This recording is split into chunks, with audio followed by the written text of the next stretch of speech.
हम आज जो टॉपिक कवर करेंगे कि एसआईपी हमें अपने स्टॉक्स में करनी चाहिए या म्यूचुअल फंड्स में करनी चाहिए। जैसा कि आप म्यूचुअल फंड्स में जानते होंगे कि म्यूचुअल फंड्स बड़ी बड़ी कंपनीज के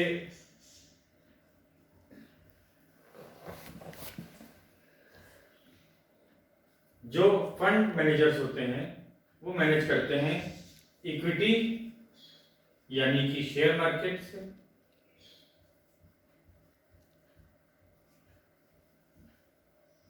और डेब्ट फंड यानी कि गवर्नमेंट बॉन्ड से। इन दोनों के एवरेज में म्यूचुअल फंड्स आपके पैसे को इन्वेस्ट करते हैं और मार्केट की रिस्क के अकॉर्डिंग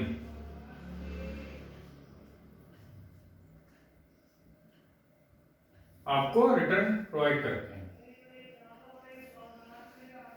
ये म्यूचुअल फंड हाउसेस आपसे फंड लेते हैं और आपको हर महीने, साल, जैसा आप चाहते हैं, जिस तरह से आप रिटर्न चाहते हैं उस तरह की लॉकिंग पीरियड में आप डाल के अपने पैसे को रिटर्न ले सकते हैं।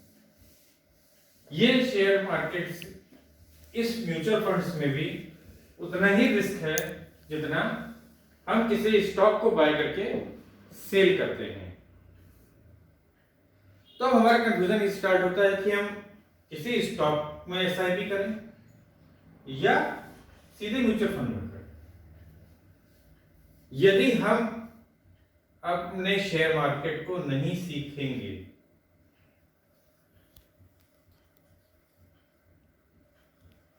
और हमारे पास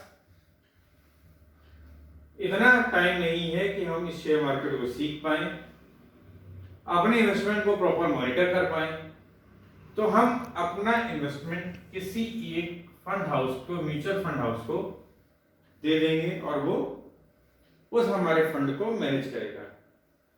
इसमें जो एवरेज कमिटमेंट होता है वो 12% से 20% ईयरली हो सकता है,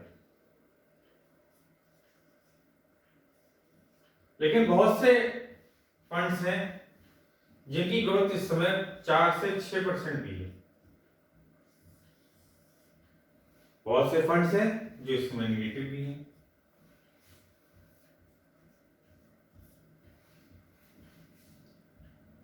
तो अब इन्वेस्टर्स का सबसे बड़ा कंफ्यूजन आता है कि हम इसके लिए काम करें, इसके लिए काम करें, या खुद पढ़ाई करके स्टॉक मार्केट में खुद डायरेक्ट इन्वेस्टमेंट करें।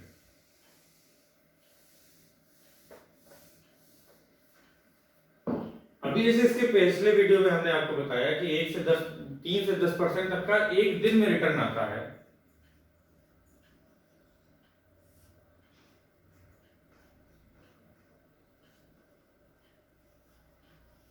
तो म्यूचुअल फंड्स वाले पूरे साल में हमें 10% क्यों दे रहे हैं?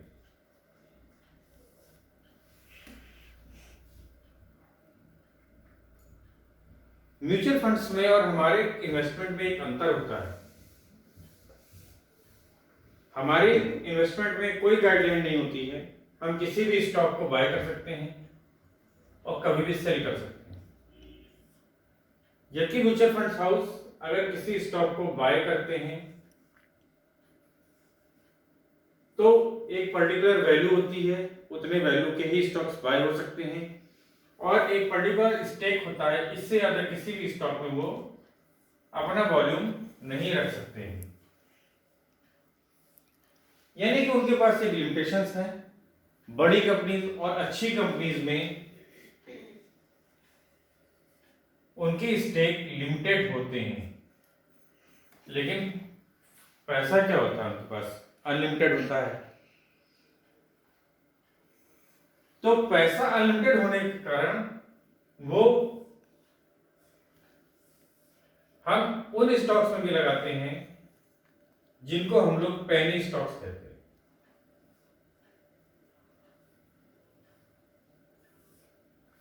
ये स्टॉक्स के बाद वो इन स्टॉक्स में लगाते हैं और इनकी ग्रोथ 0% से लेके 100% कुछ भी हो सकती है।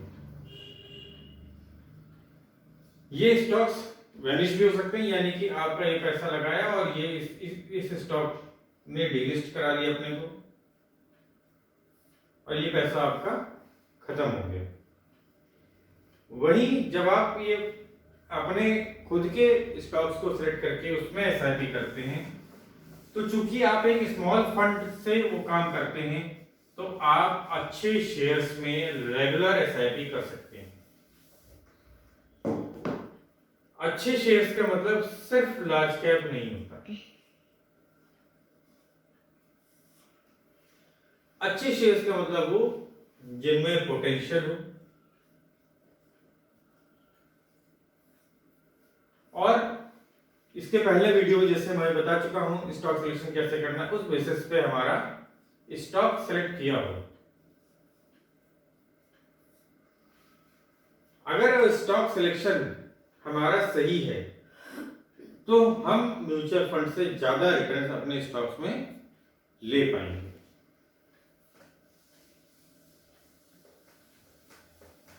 हमें एसआईपी करके हमें एसआईपी में हमेशा अपना अमाउंट फिक्स रखना चाहिए।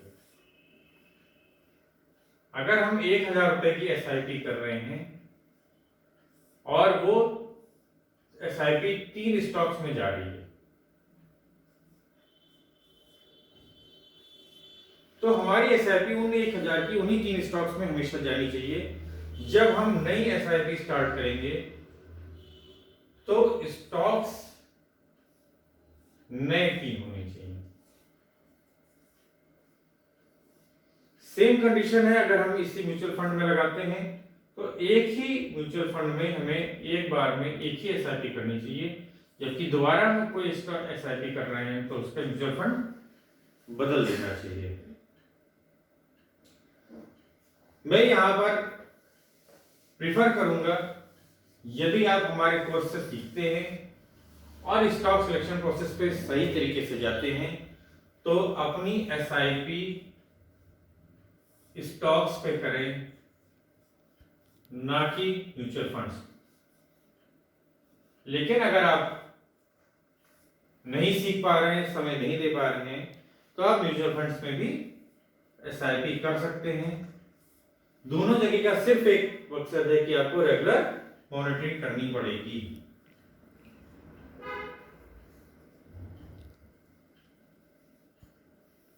अगर किसी स्टॉक ने आपके इन्वेस्टमेंट का 20% रिटर्न दे दिया है, तो आप अपने स्टॉक से प्रॉफिट बुक करके एग्जिट हो जाएं।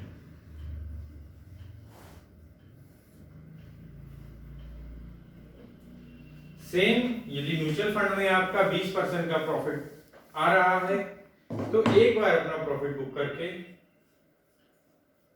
किसी नए म्यूचुअल फंड में इन्वेस्ट होने का प्लान करें।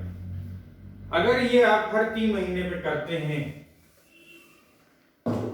तो आपका ईयरली रिटर्न 60% से लेके 80% रिटर्न होगा, जबकि म्यूचुअल फंड हाउसेज आपको 10% से लेके 20% रिटर्न देगा। आगे हम अपनी ट्रेनिंग में समझेंगे कि ये रिटर्न निकालते कैसे हैं और कैसे निकलेगा। Thank you.